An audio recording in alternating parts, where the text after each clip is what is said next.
Salut à tous, je me présente, moi c'est Dubois Julien, je suis pro-staff chez Digital Squad Fishing et aujourd'hui si je suis là, c'est pour vous parler d'un leurre qui me tient beaucoup à cœur et particulièrement en ce moment puisque c'est l'ouverture de la truite.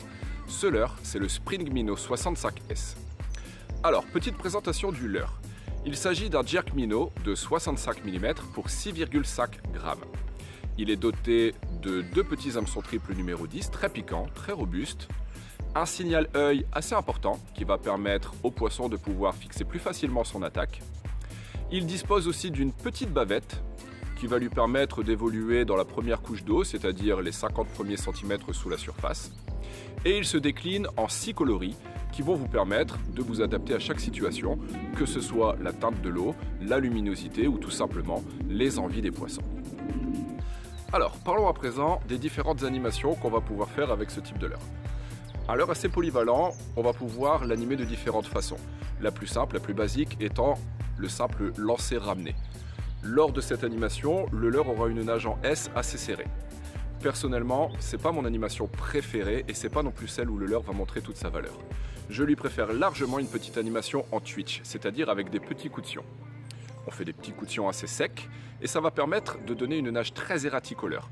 Un petit peu comme un petit poisson fourrage qui fuit, blessé, et on sait que ce genre d'animation est souvent payant avec les carnassiers.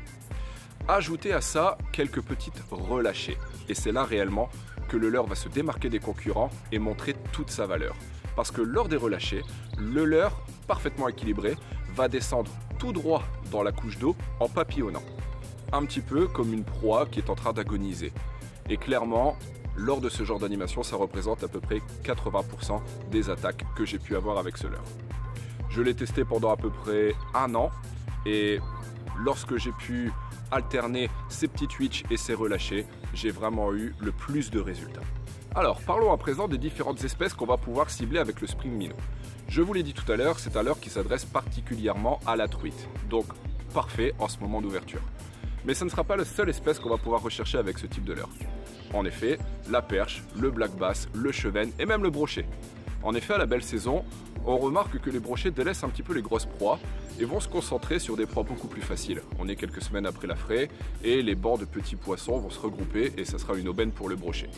Du coup, un petit leurre comme celui-là, 65 mm, eh bien ça fait une bouchée parfaite. Dans ce cas, je vous déconseille d'utiliser un fluorocarbone de gros diamètre parce que ça va complètement brider la nage de votre leurre. Préférez lui un petit baligne en acier de 20-25 centièmes de bonne qualité pour sa souplesse. Ça suffira amplement. Les coloris, je vous en ai parlé tout à l'heure, 6 coloris qui vont vous permettre de vous adapter à chaque situation. Ma préférence, elle va sur le coloris perche et le coloris Revo Blue. Voilà, comme je vous l'ai dit, j'ai testé ce leurre pendant à peu près un an et demi, et ce sont les deux coloris qui m'ont rapporté le plus de poissons. Après, c'est une question de goût.